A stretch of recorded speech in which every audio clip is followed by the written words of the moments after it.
बिस्मिल्लाहिर्रहमानिर्रहीम। अस्सलाम वालेकुम। Welcome you all in your YouTube channel biology with Bilal Ahmad. Okay बेटा, तो स्टार्ट करते हैं डिस्कशन ऑफ फिफ्थ टेस्ट जो उसका था, उसकी डिस्कशन जो है वो स्टार्ट करते हैं। ओके बेटा, तो पहला एमसीक्यूज हमारे पास था annelids an annelid blastopore develop and टूडेश। ओके बेटा, तो जो फाइलम्स हैं हमारे पास एनिमल्स में, उसमें हमारे पास पोरेफ्रा, सैलन्ट्रेट, प्लेटीहेलमिन्थस, एस्किलिमेंथस, एनालिड, मोलस्क, आर्थ्रोपोड, इकाइनोडर्म और हीमिकार्डेट, कार्डेट। अच्छा बेटा, ये लास्ट जो 6 है कौन कौन से बेटा?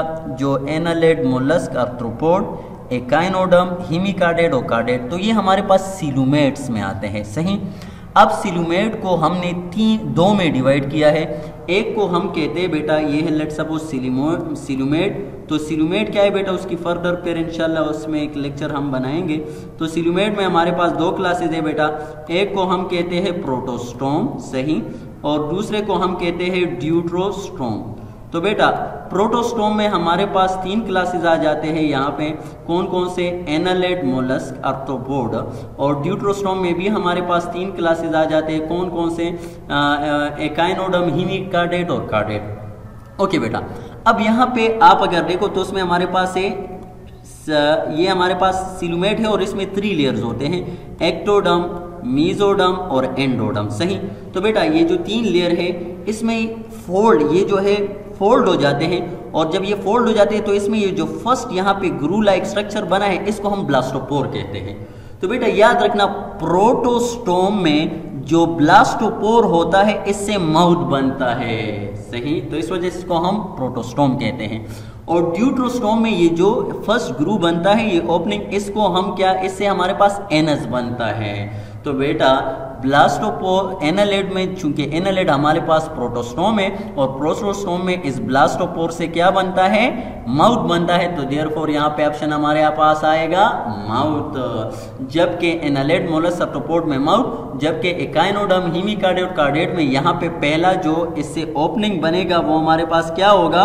वो हमारे पास होगा एनस। और बेटा अब यही ब्लास्टोपोर है यहाँ पे, तो ये फर्दर इसी तरह डीप जाएगा और बेटा इससे जो लास्ट ओपनिंग होगी वो क्या बनेगी? एनस बनेगी। तो बेटा प्रोटोस्टोम में फर्स्ट ओपनिंग माउथ और सेकंड ओपनिंग जो फिर इसके लास्ट में बनेगी वो एनस। तो दैट्स व्हाई एनालिड हमारे पास प्रोटोस्टोम में आता है।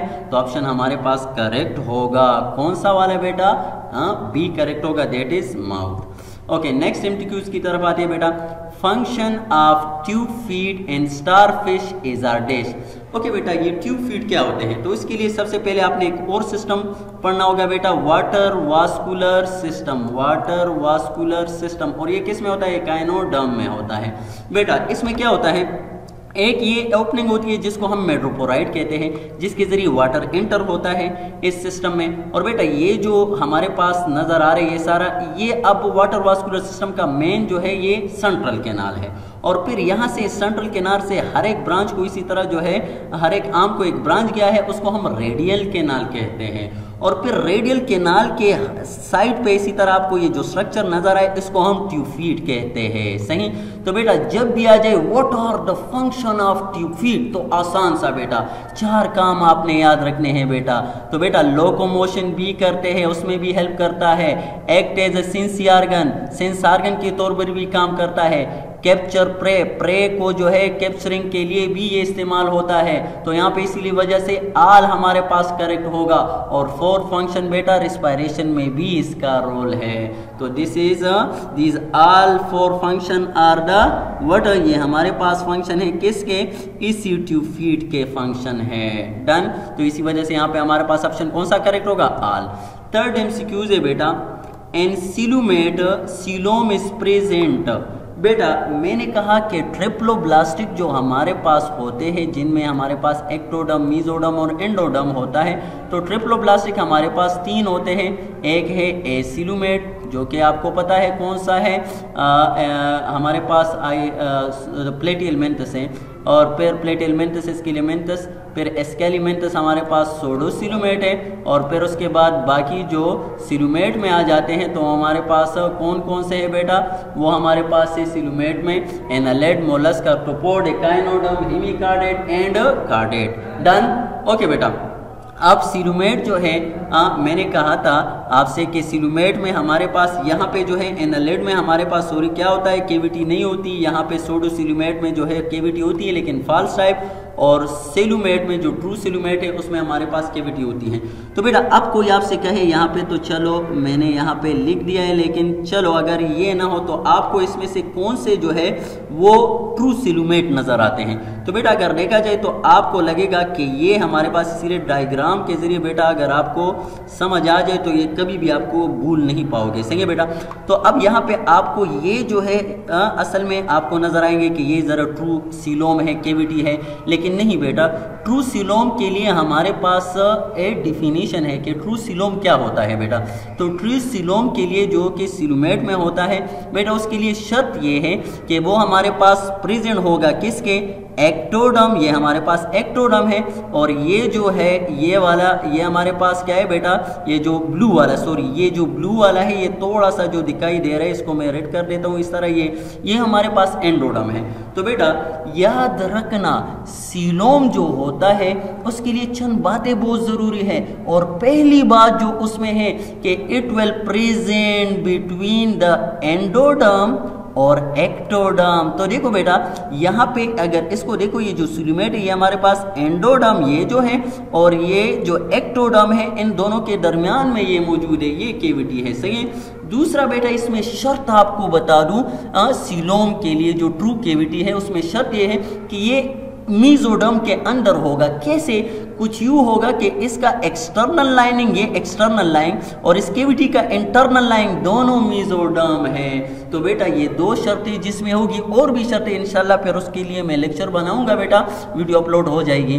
लेकिन अब यहाँ पे आपने याद रखना है ये दो बातें कि सिलोम जो हमारे पास होता है केविटी, वो कौन से, एक्टोडर्म और एंडोडर्म के दरमियान में होगा। और बेटा ये इसका एक्सटर्नल लाइन और इंटरनल लाइनिंग ये दोनों क्या होगा बेटा, ये मीजोडर्म होगा।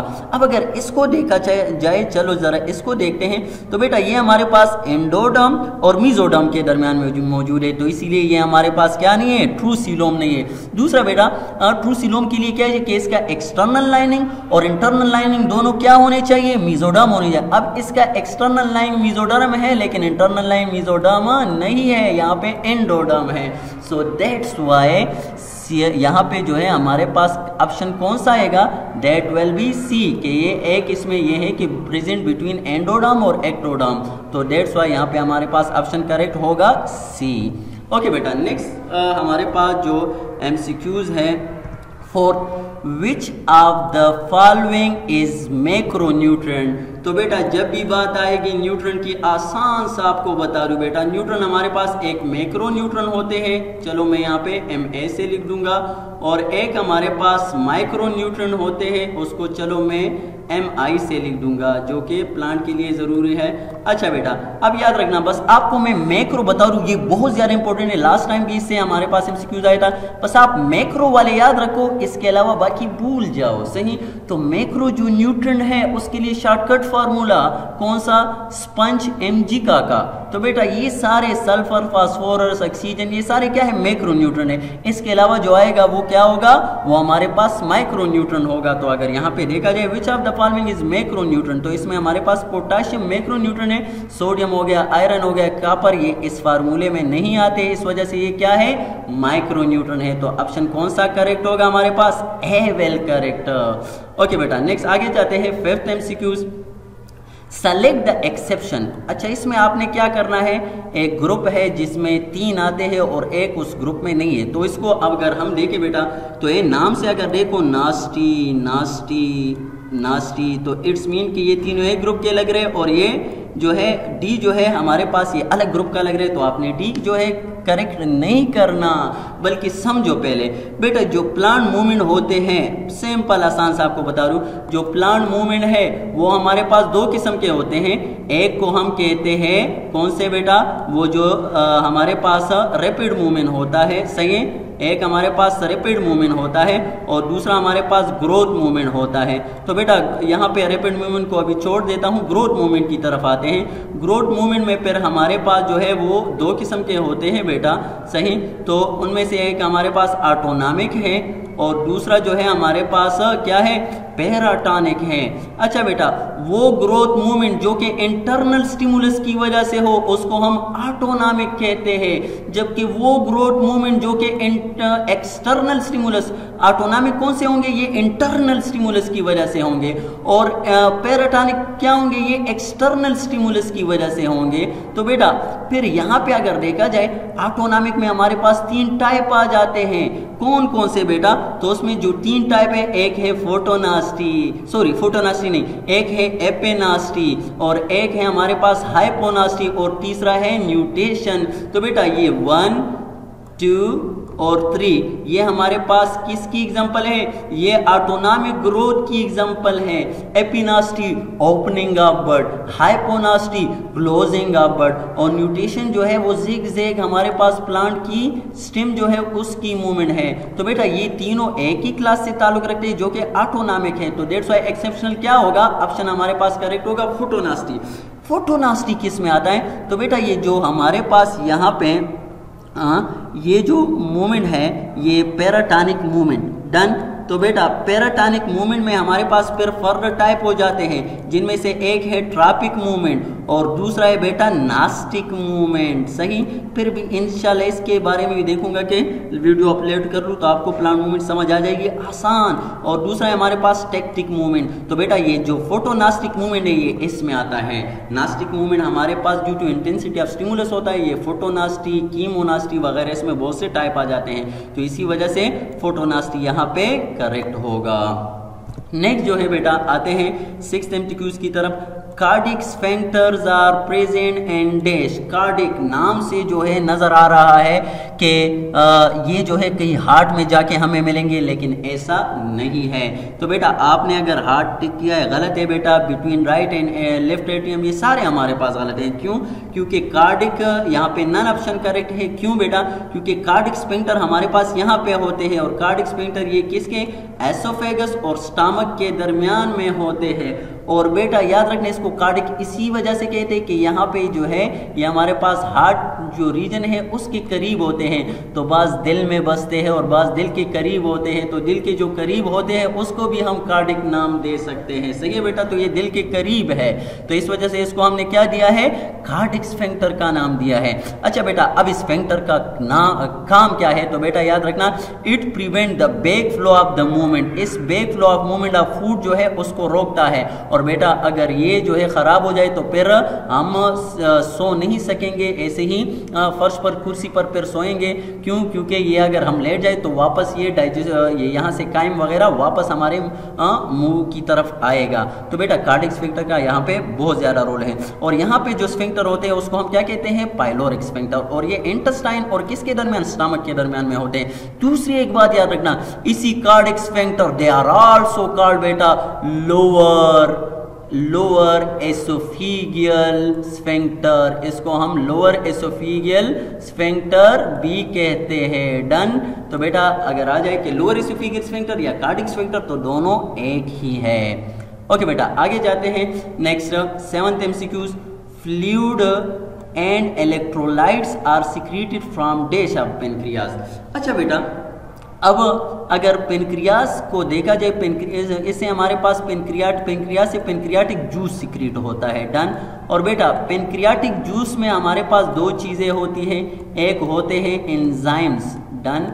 और बेटा दूसरा इसमें होता है हमारे पास ये फ्लूइड प्लस इलेक्ट्रोलाइट, फ्लूइड और प्लस इसके साथ जो है हमारे पास क्या होता है, इलेक्ट्रोलाइट होता है। तो अब यहाँ पे जरा आते हैं बेटा ये पेनक्रियास की तरफ। आपको यहाँ पे पता लग गया कि पेनक्रियाटिक जूस में एक एंजाइम है और दूसरा जो है फ्लूइड प्लस इलेक्ट्रोलाइट है। अब यहाँ पे आते हैं बेटा, ये है हमारे पास पेनक्रियास। सही बेटा, तो पेनक्रियास में ये जो हमारे पास है ये डक्ट है, मेन डक्ट है, और फिर इनसे यहाँ पे छोटे छोटे डक्ट्स आ जाते हैं बेटा। इसको हम कहते हैं इंटरलोबर डक्ट। इसको हम क्या कहते हैं, इंटरलोबर डक्ट। और फिर इससे हमारे पास छोटे छोटे और डक आ जाते हैं। मैं दूसरे डायग्राम में चलो आपको थोड़ा सा, ये जो है हमारे पास इंटरलोबर डक है। डन। तो बेटा अब ये जो है मेन डक्ट है, ये हमारे पास जो है इंटरलोबर डक है, ये सारे। सही है बेटा। और बेटा फिर इसके बाद जो है वापस उसकी तरफ आते हैं, बेटा ये जो है हमारे पास इंटरलोबर डक्ट फिर फर्दर डिवाइड हो जाते हैं छोटे छोटे डक्ट्स में और उसको हम कहते हैं इंटरलाब्यूलर डक्ट। क्या कहते हैं? इंटरलाब्यूलर डक्ट। और बेटा इंटरलाब्यूलर डक्ट फिर और फर्दर छोटे छोटे हो जाते हैं और उसको हम क्या कहते हैं? उसको हम कहते हैं बेटा इंटरकैलेटेड डक्ट। और इंटरकैलेटेड डक्ट के साथ यहाँ पे हमारे पास क्या होता है? ये ऐसे ये जो यहाँ पे बनाया गया है बेटा ये सही है बेटा, तो ये हमारे पास साइनस होता है, साइनस होता है सही है बेटा। और इसमें हमारे पास क्या होते हैं? ये सेल्स होते हैं जिसको हम क्या कहते हैं? एसिनार सेल कहते हैं। डन बेटा। अब ये एसिनार सेल जो है ये सारे ये जो एसिनार सेल है बेटा ये एंजाइम सीक्रेट करते हैं। ये क्या सीक्रेट करते हैं? एंजाइम सीक्रेट करते हैं। डन। जितने भी एंजाइम आते हैं वो एसिनार सेल से आते हैं। और बेटा दूसरा आपको बता दूं, यहाँ पे मैंने आपसे कहा कि ये जो हमारे पास है इंटरकैलेटेड डक्ट, इसको हम क्या कहते हैं? इंटरकैलेटेड डक्ट, जो कि यहाँ तक आ जाते हैं। तो बेटा ये इंटरकैलेटेड डक्ट जो है इंटरकैलेटेड डक्ट जो है और प्लस हमारे पास ये सेंट्रोएसाइनर सेल, तो इंटरकैलेटेड डक्ट और प्लस हमारे पास सेंट्रोएसाइनर सेल। ये सेंट्रोएसाइनर सेल क्या होते हैं? तो ज़हन में आता है कि इसके दरमियान में होते हैं। नहीं बेटा, यहाँ पे अगर आप देख लो बेटा यहाँ पे, तो बेटा ये जो आपके पास सेल नजर आ रहे हैं ये इंटरकैलेटेड डक्ट है सही है बेटा। इंटरकैलेटेड डक्ट इस एसाइनस को एंटर हुआ है। तो बेटा इंटरकैलेटेड डक्ट का वो हिस्सा जो कि एसाइनस के अंदर मौजूद है उन सेल को हम कहते हैं सेंट्रोएसाइनर सेल। तो ये सेंट्रोएसाइनर सेल प्लस इंटरकैलेटेड डक्ट ये दोनों जो है कंट्रीब्यूट करते हैं किस में? फ्लूइड और इलेक्ट्रोलाइट सिक्रीशन में। तो यहाँ पे हमारे पास ऑप्शन कौन सा आएगा बेटा? यहाँ पे हमारे पास ऑप्शन आएगा C, that is intercalated duct and centroacinar cell. Okay बेटा, नेक्स्ट जो है एमसीक्यूज की तरफ आते हैं, that is the aetiology of peptic ulcer are all except. पहले बेटा ये मेडिकल टर्म आपने जो है ये भी याद रखने, आगे जाके मेडिकल जो है आपने उसमें एडमिशन लेना है। तो बेटा एटियोलॉजी कहते हैं बेटा काज को। तो यहाँ पे अब आपको अगर काज और ये फेडरल उसमें मौजूद भी है ये, तो ये टर्म आपने याद रखने हैं, फिर ऐसा ना हो कि आ जाए सिंपल लेकिन आपको पता ना हो। तो बेटा एटियोलॉजी कहते हैं काज को। तो काज ऑफ पेप्टिक अल्सर क्या है? तो बेटा सबसे पहले मैं पेप्टिक अल्सर पहचानूं, पेप्टिक अल्सर क्या होता है? तो बेटा पेप्टिक अल्सर हमारे पास दो किस्म का होता है। अगर पेप्टिक अल्सर स्टमक में हो तो उसको हम कहते हैं गैस्ट्रिक अल्सर, और अगर पेप्टिक अल्सर हमारे पास इंटेस्टाइन में हो तो उसको हम इंटेस्टिनल या ड्यूडिनल अल्सर भी कहते हैं। ड्यूडिनल अल्सर भी कहते हैं सही है बेटा। तो इंटेस्टाइनल या ड्यूडिनल अल्सर ये पेप्टिक अल्सर हमारे पास दो किस्म का होता है सही है। अगर स्टमक में हो तो उसको हम गैस्ट्रिक अल्सर और अगर इंटेस्टाइन में हो तो उसको हम ड्यूडिनल अल्सर कहते हैं। तो लेट्स सपोज ये है हमारे पास स्टमक में तो इसको हम क्या कहते हैं? गैस्ट्रिक अल्सर, और ये है हमारे पास ड्यूडिनम में तो इसको हम ड्यूडिनल अल्सर कहते हैं। और ये दोनों जो है हमारे पास पेप्टिक अल्सर के टाइप है। अल्सर में क्या होता है बेटा? ये जो म्यूकोजल लेयर होता है ये सारा म्यूकोजल लेयर ये क्या होता है? डिस्ट्रक्ट हो जाता है एक्सीएल की वजह से सही है बेटा। तो उसकी वजह से हमारे पास यहाँ पे जख्म क्रिएट होता है और उसको हम क्या कहते हैं? अल्सर कहते हैं। अच्छा बेटा अब ये अल्सर किसकी वजह से? तो इसका मेन जो काज है वो एच पाइलोरी है सही है बेटा। तो बेटा दूसरा जो काज है वो हमारे पास पेन किलर भी है सही। और तीसरा हमारे पास इसके साथ अल्कोहल कैफीन वगैरह ये काफ़ी वगैरह ये भी हमारे पास इसके काजेज हैं। अब वैक्सीन हो गया और एंटीबायोटिक ये इसके काजेज नहीं है बेटा। वैक्सीन तो प्रिवेंशन के लिए इस्तेमाल होता है और एंटीबायोटिक ट्रीटमेंट के लिए इस्तेमाल होता है। और यहाँ पे एटियोलॉजी का जिक्र है तो इट्स मीन हमारे पास ऑप्शन कौन सा आएगा? B is correct. ओके बेटा नेक्स्ट आते हैं MCQs, that is ECG. Okay बेटा ईसीजी में बहुत से पॉइंट है जो कि इंशाल्लाह कोशिश करूंगा उस पर भी एक वीडियो बनाऊं, फिर आपके लिए आसान कर दूं फेडरल और दोनों में जो कंफ्यूजन है वो ख़त्म करने के लिए इंशाल्लाह। लेकिन अभी आज इस एमसीक्यूज में आपको एक पॉइंट देना चाहता हूँ बहुत ज़रूरी, फिर उसके बाद इंशाल्लाह नेक्स्ट इस पर भी काम करेंगे। तो बेटा ईसीजी हमारे पास जो है इसमें हमारे पास ये एक वेव्स होता है सही, जिसमें हमारे पास ये पी है सही है, ये क्यू है और इसी तरह ये आर है सही, ये क्यू आर और ये एस है डन। और ये टी है, सही है। तो ये एक वेव है, लेट सपोज ये पूरा हमारे पास इसमें वेव्स होते हैं वगैरह। तो बेटा ईसीजी में अब ये कह रहे हैं कि ECG the distance between two R peak के दरमियान जो डिस्टेंस, ये क्या रिप्रेजेंट करता है बेटा? पी वेव का अलग फंक्शन है, क्यू वेव का अलग फंक्शन है, वो मुख्तलिफ है। लाइक पी वेव का सिंपली आपको बता रही हूँ, एक पी वेव में हमारे पास क्या होता है बेटा, SA नोट फायर होता है, सही है। और यहाँ से जो है पेसमेकर जो है वो नर्व इम्पल्स जनरेट करता है। इसी तरह और भी बहुत सी बातें इंशाल्लाह होगी, लेकिन अभी हम MCQs की तरफ आ रहे हैं कि ये जो आर वीक, ये एक आर पीक है और ये दूसरा आर पीक है, ये बस आसान सा आपको बता दूं। तो बेटा इन दो आर पीक के दरमियान जो डिस्टेंस है ये हमारे पास शो करता है क्या बेटा? Cardiac cycle. तो ये हमारे पास क्या शो करता है? 1 कार्डिक साइकिल, जो कि 0.8 सेकंड में होता है, सही। तो बेटा 2 आर पीक के दरमियान जो हमारे पास गैप होता है ये क्या शो करता है? कार्डिक साइकिल जो है शो करता है, और ये 0.8 सेकंड है। फिर और भी डिटेल में इंशाल्लाह ईसीजी पर बात करेंगे एक वीडियो लेक्चर में। और आर पीक अगर आ जाए, ये क्या रिप्रेजेंट करता है? सिर्फ अकेला आर पीक। तो बेटा ये आर पीक जो है ये रिप्रेजेंट कर रहा है end of ventricular diastole and start of ventricular systole. तो ये भी आपने इस आर पीक के बारे में अकेले आपने याद रखना है। ओके बेटा 10th MCQs की तरफ आते हैं। दैट इज बेटा cell death due to lack of oxygen is called what? अच्छा बेटा आपने पढ़ा होगा कि सेल डेथ जो है हमारे पास 2 किस्म का है। सेल जो डेथ है वो हमारे पास 2 किस्म का है, उनमें से एक है एपोप्टोसिस, दूसरा है नेक्रोसिस। आज जो है नए टर्म भी सीख लो बेटा। और वो क्या है कि एपोप्टोसिस तो प्रोग्राम सेल डेथ है, और नेक्रोसिस जो है वो हमारे पास क्या है? वो एक्सीडेंटल सेल डेथ है। अच्छा बेटा फिर याद रखना, वो निक्रोसिस जो कि ऑक्सीजन की कमी की वजह से हो उसको हम क्या कहते हैं? इन्फाक्शन कहते हैं। तो यहाँ पे लफ्ज आया है इन्फाक्शन, सही बेटा। तो ऑक्सीजन की कमी की वजह से जो सेल डेथ होता है तो उसको हम क्या कहते हैं? इन्फाक्शन। तो यहाँ पे हमारे पास ऑप्शन कौन सा करेक्ट होगा? ये ऑप्शन सी करेक्ट होगा। और बेटा इन्फाक्शन फिर ये जो अब ये लेट सपोज ये क्या है बेटा? ये हार्ट है, और हार्ट को कहीं पे यहाँ पे ब्लड सप्लाई बंद हो गई। जब ब्लड सप्लाई बंद हो गई किस की वजह से? थ्रोम्बोसिस, कोरोनरी थ्रोम्बोसिस की वजह से। तो बेटा ये एरिया जो है यहाँ पे सेल डेथ काज हो जाता है। तो लेट सपोज ये माइकार्डियम है, तो इसको हम कहते हैं सिंपली MI, माइकार्डियल इन्फाक्शन, जो कि हार्ट में है, सही। और बेटा यही अगर ब्रेन की तरफ हम चले जाएं और वहां पे देखें, ब्रेन में जब हमारे पास इन्फाक्शन आता है तो फिर उसको हम कहते हैं स्ट्रोक। तो stroke is what? Cerebral infarction, brain का इन्फाक्शन है। किसकी वजह से? और इन्फाक्शन आपको बता दिया कि ये ऑक्सीजन की कमी की वजह से। तो अगर इन्फाक्शन आ जाए कि ये ब्रेन में तो उसको हम स्ट्रोक कहेंगे, और हार्ट में फिर इसको हम MI। और MI हमारे पास साइन और सिम्टम है किसका? ये हार्ट अटैक का फर्स्ट जो है हमारे पास अलार्म है, आपको दे रहे कि हार्ट अटैक आ रहा है, सही।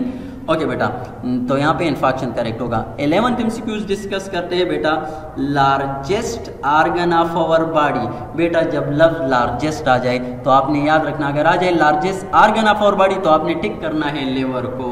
बेटा अगर आ जाए largest organ of integumentary system, integumentary system, तो आपने टिक करना है स्किन को। और बेटा अगर आ जाए largest organ of lymphatic system तो आपने टिक करना है बेटा स्प्लीन को, सही। तो spleen is the largest organ of lymphatic system. और बेटा अगर आ जाए ये सारे लार्जेस्ट आर्ट नोट करो, अगर आ जाए largest part of digestive system तो आपने टिक करना है बेटा स्मॉल इंटेस्टाइन को। और अगर आ जाए बेटा largest part of the large intestine तो आपने टिक करना है बेटा कोलोन को। और अगर आ जाए बेटा लार्जेस्ट बोन तो आपने टिक करना है बेटा फीमर को। और अगर आ जाए बेटा के लार्जेस्ट आर्गन, ये सारे लार्जेस्ट हमारे पास जो पार्ट है किसका? ब्रेन का। तो आपको तो पता है वो सेरेब्रम, क्या है बेटा?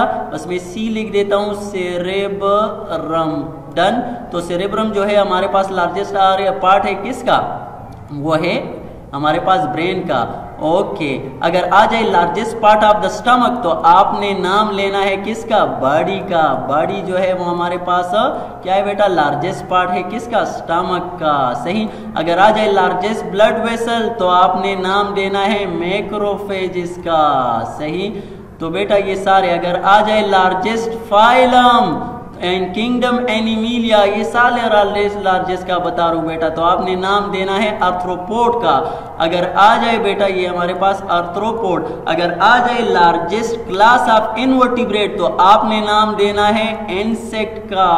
अगर आ जाए लार्जेस्ट क्लास ऑफ वर्टिब्रेट तो आपने नाम देना है बेटा फिश का। इसी तरह और भी बहुत से है, चंद मैं आपको बता चुका हूं। तो ये सारा लार्जेस्ट के बारे में आपने याद रखना है।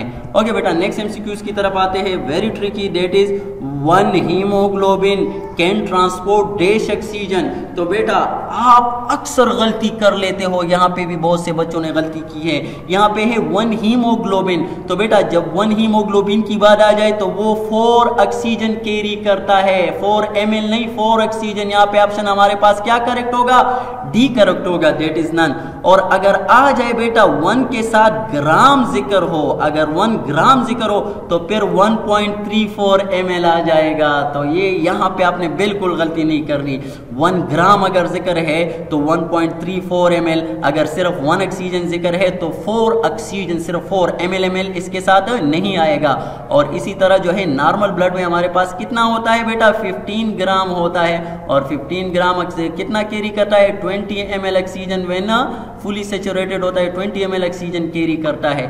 हीमोग्लोबिन बेटा अगर आ जाए, ये हमारे पास जो है इसमें कितने चेंज होते हैं? 4 चेंज होते हैं। कितने इसमें अमाइनो एसिड है? 574 अमाइनो एसिड है।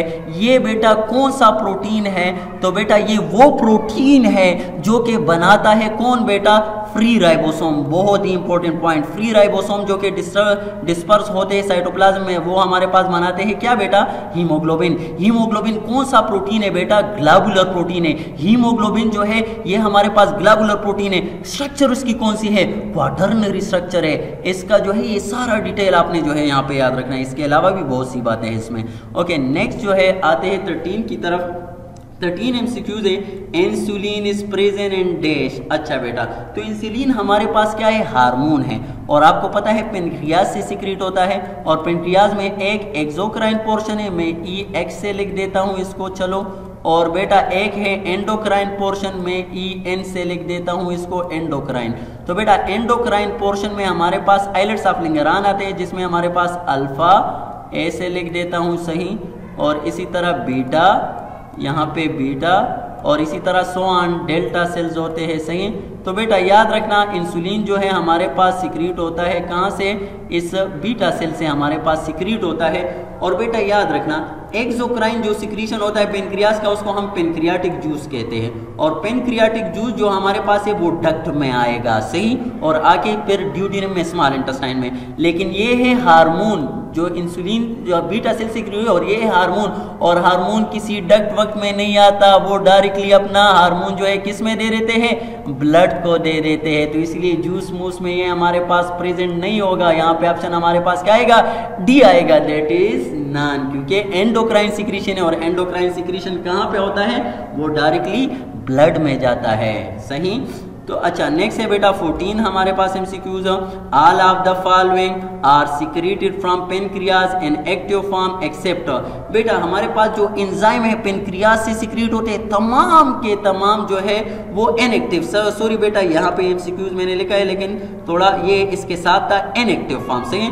तो तमाम के तमाम जो हमारे पास क्या है बेटा? एंजाइम है, वो इनएक्टिव फॉर्म में पेनक्रियाज से सिक्रेट होते हैं। एक्सेप्शन बता दो तो बेटा सिर्फ वाहिद एमाइलेज, पेनक्रियाटिक एमाइलेज वो एंजाइम है जो कि पेनक्रियाज से सिक्रेट होता है एक्टिव फॉर्म में। बाकी के तमाम ट्रिप्सिन हो गया, कीमोट्रिप्सिन हो गया सही है बेटा, ये तमाम के तमाम हमारे पास इनएक्टिव फॉर्म में सिक्रेट होते हैं। फिर इसको एक्टिवेट करने के लिए कौन आता है? तो बेटा इसके एक्टिवेट करने के लिए इंटेस्टाइन का एक एंजाइम है जिसका नाम है एंटीरोकाइनेज, वो इसको एक्टिवेट करता है। तो यहाँ पे option A is correct. Next बेटा आते हैं 15th एमसीक्यूज की तरफ। That is a dash walls are present in renal artery. Okay बेटा आपको बता दूं, जब भी हमारे पास आएगा आर्टरी और वेन, तो आर्टरी और वेन में एक बड़ा डिफरेंस आपको बता दूं। और तो ऑक्सीजनेशन और डीऑक्सीजनेशन का आपको पता है, लेकिन आर्टरी में हमारे पास, वेन में हमारे पास वाल्स होते हैं। ये वाल किसके लिए? क्योंकि यहाँ पे ब्लड का जो स्पीड होता है बहुत स्लो होता है, तो उसकी बैक फ्लो को प्रिवेंशन ये हमारे पास पास वाल है, इसके बैक फ्लो को प्रिवेंट करने के लिए क्या करते हैं, इसमें वाल मौजूद है वेन्स में, ताकि ये जो है वापस नीचे ना आए। जबकि आर्टरी में इसका मसला नहीं होता, वहां पे स्पीड बहुत ज्यादा होती है, वापस आने का कोई चांस नहीं है। तो इसीलिए आर्टरी में जितने भी है उसमें हमारे पास चाहे रीनल आर्टरी हो चाहे जो भी, उसमें कोई भी वाल नहीं होता। यहाँ पे हमारे पास ऑप्शन करेक्ट होगा डी। जबकि वेन में हमारे पास वाल्स हो सकते हैं। बेटा ये एक लेट्स सपोज ये वाल काम छोड़ जाए तो बेटा यहाँ पे फिर हमारे पास एक कंडीशन आता है जिसको हम वेरिकोज वेन्स कहते हैं, सिंपली आपको इंफॉर्मेशन के लिए। और इसमें हमारे पास ये देखो पाँव में अक्सर जो ऊपर की तरफ अगेंस्ट ग्रेविटी जाती है, तो यहाँ पे अक्सर ये मसले पेश आते हैं, स्पेशली टीचर्स के। सही, तो बेटा इससे फिर ये ब्लड फ्लो डिस्टर्ब होता है। अच्छा, नेक्स्ट जाते हैं बेटा 16 MCQs की तरफ। डेट इज 16 MCQs है, विच of the following is the respiratory surface in human respiratory system. बेटा रेस्पिरेटरी सिस्टम से मुराद वो सरफेस जहाँ पे गैसेस एक्सचेंज होता है। डन, तो गैसेस एक्सचेंज जहाँ पे होगा वो रेस्पिरेटरी सरफेस है। तो तमाम के तमाम रेस्पिरेटरी सिस्टम में हमारे पास गैस एक्सचेंज नहीं होता सिवाय एल्वेलाई। तो गैस एक्सचेंज हमारे पास एल्वेलाई में होता है। तो डेट्स वाई यहाँ पे ऑप्शन हमारे पास कौन सा करेक्ट होगा, ए करेक्ट होगा। तो बेटा यहाँ पे चंद यूनिक आपको पॉइंट बताता जाऊँ इंशाल्लाह, नेक्स्ट फिर मेडिकल में पढ़ोगे भी, ये फॉर योर इन्फॉर्मेशन है सिर्फ। बेटा ये हमारे पास ट्रेकिया, सही है। तो ट्रेकिया में हमारे पास ये जो रीजन है जहाँ पे ट्रेकिया डिवाइड होता है बेटा, उसको हम कहते हैं करीना। तो आप सब ने अपने दिल में करीना को बसा रखा है और आपको पता भी नहीं। सही, तो करीना आप सबके दिल में मौजूद है और ये वो रीजन है जो कि क्या है बेटा, ये हमारे पास कहाँ पे, जहाँ पे ट्रेकिया डिवाइड होता है इंटू टू ब्रांकाई, उस रीजन को हम क्या कहते हैं, करीना कहते हैं। अच्छा बेटा ये एल्वेलाई का किस्सा आपको बताऊं और भी अगर इसको पुख्ता करूँ आपके लिए, तो बेटा ये नेक्स्ट डायग्राम में अगर हम देखें बेटा, आपको एक वर्ड नजर आ रहा है डेड स्पेस। डेड स्पेस क्या है, आप खला में नहीं जाओगे, ये आपके पास है, आपके बॉडी में मौजूद है। ये डेड स्पेस क्या है बेटा, चूंकि मैंने आपको बता दिया कि हमारे पास जो गैसेस एक्सचेंज होता है ओनली एल्वेलाई में होता है बेटा। इसके अलावा एल्वेलाई के अलावा नोज हो गया, फेरिंग्स हो गया, ट्रिकिया हो गया, ब्रांकाई होगा, ब्रांकियोल हो गया, ये तमाम के तमाम यहाँ पे कोई गैसेस एक्सचेंज नहीं होता और उसको हम क्या कहते हैं, एनाटॉमिकली डेड स्पेस कहते हैं। तो बेटा रेस्पिरेटरी सिस्टम में वो रीजन जहां पे कोई गैसेस एक्सचेंज नहीं होता उसको हम क्या कहते हैं, डेड स्पेस कहते हैं। डन, तो अब इंशाल्लाह आपको नहीं बोलोगे एल्वेलाई का ये किस्सा। सही, ओके नेक्स्ट आगे जाते हैं बेटा। 17th हमारे पास एमसीक्यूज है, वाटर पोटेंशियल इंक्रीज विद। बेटा वाटर पोटेंशियल हमारे पास प्योर वाटर का क्या होता है, ये मैक्सिमम होता है और कितना होता है, 0 होता है, ये 0 मैक्सिमम वैल्यू है। अच्छा बेटा फिर लेट सपोज ये प्योर वाटर है, तो देखो बेटा यहाँ पे हमारे पास क्या है, दोनों सेम लेवल पे है।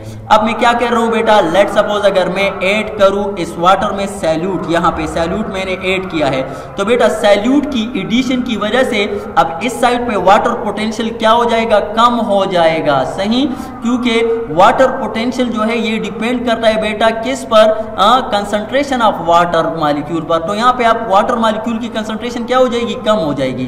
तो अब बेटा सैल्यूट की एडिशन की वजह से जब वाटर पोटेंशियल कम हो गया तो उसको हम कहते हैं सैल्यूट पोटेंशियल। तो बेटा जब भी आप को कहे कि सैल्यूट पोटेंशियल किसे कहते हैं, तो आप कहोगे कि the measurement of decrease in water potential due to addition of solute is called what, solute potential. और आपको अब पता है क्योंकि अब यहाँ पे वाटर पोटेंशियल कम हो गया तो इसीलिए water will move from higher potential to lower potential. तो देखो यहाँ पे वाटर आ रहा है। दूसरा बेटा प्रेशर पोटेंशियल है, तो प्रेशर पोटेंशियल हमारे पास पॉजिटिव भी हो सकता है, नेगेटिव। ये हमारे पास जो वो है सैल्यूट पोटेंशियल, ये नेगेटिव आएगा। और प्रेशर पोटेंशियल ये पॉजिटिव भी आ सकता है, नेगेटिव भी आ सकता है। तो बेशक प्रेशर पोटेंशियल में हमारे पास यहाँ पे प्रेशर आपने ज्यादा कर दिया है तो यहाँ पे वाटर मूव कर रहा है। सही है, यहाँ पे प्रेशर पोटेंशियल ज्यादा है और यहाँ पे कम है, तो हमेशा के लिए वाटर जो है लोअर हायर पोटेंशियल से लोअर पोटेंशियल की तरफ जाएगा। और यहाँ पे हमारे पास आपने जो है प्रेशर कम किया है तो यहाँ पे ज्यादा हो गया, तो इसी वजह से water always move from lower potential to higher potential to lower potential. सही बेटा। अच्छा तो अब यहाँ पे आपको बताऊं कि इंक्रीज वाटर पोटेंशियल कब इंक्रीज होगा, इंक्रीज सैल्यूट कंसंट्रेशन, नहीं बेटा सैल्यूट पोटेंशियल से ये हमारे पास क्या होगा, डिक्रीज होगा। डिक्रीज इन प्रेशर पोटेंशियल, नहीं बेटा डिक्रीज प्रेशर से ये डायरेक्टली प्रोपोर्शन करता है, प्रेशर जब ज्यादा होगा वाटर पोटेंशियल भी क्या होगा, वो भी ज्यादा होगा। तो ये ऑप्शन तो गलत हो गया। अब ये सी, और जितना वाटर मॉलिक्यूल हमारे पास ज्यादा होंगे उतना वाटर पोटेंशियल क्या होगा, ज्यादा होगा। तो इसी वजह से ऑप्शन कौन सा आएगा, डी आएगा। ये वाटर का पोटेंशियल का किस्सा आपने बहुत ज्यादा याद रखना है। क्यों, क्योंकि ये जो हमारे पास प्लांट में हमारे पास जो मूवमेंट होती है वाटर की, कहां से, रूट से अपर लीफ की तरफ, ये इसी डिफरेंस की वजह से। तो डिफरेंट कैसे बेटा, लेट सपोज ये है हमारे पास सोइल, तो सोइल में वाटर पोटेंशियल जो है वो हमारे पास ज्यादा होता है बनिस्बत किसके, प्लांट के। तो इसी वजह से प्लांट से हमारे सोइल से हमारे पास प्लांट की तरफ आता है। फिर यहाँ पे रूट में लेट सपोज ये है रूट, रूट में वाटर पोटेंशियल क्या होता है, वो ज्यादा होता है बनिस्बत किसकी, स्टेम की। तो इसी वजह से रूट से फिर इसी तरह ये ऊपर और सो ऑन ये हमारे पास लीफ तक आता है, इसी वाटर पोटेंशियल की तरफ की वजह से। नेक्स्ट है बेटा 18th एमसीक्यूज, ये भी आपके फेडरल और इन सब को जो है कवर करेगा बेटा। मैंने तमाम एमसीक्यूज ऐसे बनाए हैं कि इंशाल्लाह इसमें ये मिक्सचर होगा फेडरल का भी, और वो कोई कंफ्यूजन आपकी नहीं रहेगी बेटा। By the action of dash chyme is converted into chyle. बेटा यहाँ पे चंद टर्म्स आ रहे हैं, तो बेटा याद रखना, फूड जब सलाइवा के साथ मिक्स हो जाए तो उसको हम बोलस कहते हैं, डन। और बेटा फिर बोलस जब गैस्ट्रिक जूस के साथ मिक्स हो जाए तो उसको हम काइम कहते हैं। और फिर काइम जब स्मॉल इंटेस्टाइन में आ जाए और एंजाइम के साथ मिक्स हो जाए जो कि ड्यूडेनल एंजाइम वगैरह है, और उसकी डिग्रेडेशन करे तो उसको हम काइल कहते हैं। तो बेटा जब भी काइम आ जाए और उस पर एंजाइम आके एक्ट करे तो उसको फिर हम क्या कहेंगे, काइल कहेंगे। तो दैट्स वाई काइल जो है वो हमारे पास कौन बनाता है बेटा, ये काइम से, काइल जो है ये एंजाइम की वजह से बनता है। तो दैट्स वाई यहाँ पे हमारे पास ऑप्शन कौन सा करेक्ट होगा, that is option C. Second last MCQs बेटा, vasa vasorum are found in dash. तो बेटा आपको एक इंटरेस्टिंग बात बताओ, ये है हमारे पास ब्लड वेसल। तो बेटा ब्लड वेसल तमाम बॉडी को ब्लड फराहम करता है, ये रास्ते हैं किसके लिए, ब्लड के लिए, जो कि दिल की तरफ भी जाते हैं और लंग्स की तरफ भी जाते हैं। तो सवाल पैदा होता है, बास तो हमारे पास ब्लड वेसल बहुत ज्यादा बड़े होते हैं, उसको भी ब्लड सप्लाई चाहिए, उसमें भी 3 लेयर्स होते हैं। कौन कौन से बेटा, ये ट्यूनिका एक्सटर्ना, ये ट्यूनिका मीडिया और ये ट्यूनिका इंटरना, ये 3 लेयर्स हमारे पास होते हैं। तो बेटा इनको भी बास जो ब्लड वेसल बड़े होते हैं उनको भी ब्लड सप्लाई चाहिए। तो बेटा उनके लिए जो ब्लड सप्लाई है वो क्या है, तो बेटा उसके लिए हम एक टर्म इस्तेमाल करते हैं, वेजा वेजोरम, वेसल्स ऑफ वेसल। तो बेटा ये वेसल्स ऑफ वेसल जो है ये क्या करते हैं, ये ब्लड वेसल को ब्लड सप्लाई करते हैं। और बेटा याद रखना, अब इसमें आपके पास दूसरी जो एमसीक्यूज आनी चाहिए वो क्या है कि ये किस में मौजूद है, पॉइंट जो आना चाहिए। तो बेटा ये हमारे पास 3 लेयर है, ट्यूनिका एक्सटर्ना, ट्यूनिका मीडिया और ट्यूनिका इंटरना। तो ये हमारे पास ये आउटर लेयर जो है ट्यूनिका एक्सटर्ना में होते हैं, ये ट्यूनिका एक्सटर्ना में हमारे पास होते हैं। तो इसीलिए यहाँ पे ऑप्शन क्या होगा, हमारे पास करेक्ट होगा ऑप्शन बी। दूसरा वेजा रेक्टा है वो हमारे पास एक इसी के साथ टर्म है, वो किडनी में मौजूद है, डन। ओके बेटा लास्ट एमसीक्यूज है बेटा, Which one is not concerned with exhalation। अच्छा बेटा एक्सहेलेशन के दौरान क्या होता है, तो यहाँ पे इसको देख लेते हैं। एक्सहेलेशन, एक्सहेलेशन में हमारे पास जो डायफ्राम होता है वो क्या होता है बेटा, एक्सहेलेशन के दौरान तो ये हमारे पास जो है वो डाम शेप हो जाता है। तो बेटा which one is not concern with, तो नॉट कंसर्न, तो इसीलिए डाम शेप तो कंसर्न है इसके साथ। दूसरा बेटा ये जो इंटरकास्टल मसल होते हैं इसके इर्द गिर्द वो हमारे पास क्या होते हैं, वो भी हमारे पास जो है एक्सहेलेशन के दौरान ये क्या हो जाते हैं बेटा, ये रिलैक्स हो जाते हैं। तो डेट्स वाई हमारे पास क्या होगा, बी यहाँ पे आ रहा है, ये भी इसके साथ जो है कंसर्न है। दूसरा है बोथ एंड भी, तो बेटा ये तो दोनों इसके साथ कंसर्न है। थर्ड है हमारे पास डायफ्राम, तो बेटा डायफ्राम जो है इसमें क्या होगा, वो हमारे पास एक्सहेलेशन में क्या होगा बेटा, एक्सहेलेशन के दौरान डायफ्राम जो है वो हमारे पास क्या नहीं होगा, तो बेटा कंट्रैक्ट नहीं होगा बल्कि रिलैक्स होगा। तो डेट्स वाई ऑप्शन हमारे पास क्या करेक्ट है, that is option D. Contract हमारे पास किस के में होता है, तो वो यहाँ पे इस केस में होता है बेटा इनहेलेशन में, और जब ये कंट्रैक्ट हो जाता है तो ये फ्लैट शेप हो जाता है। थैंक यू सो मच बेटा।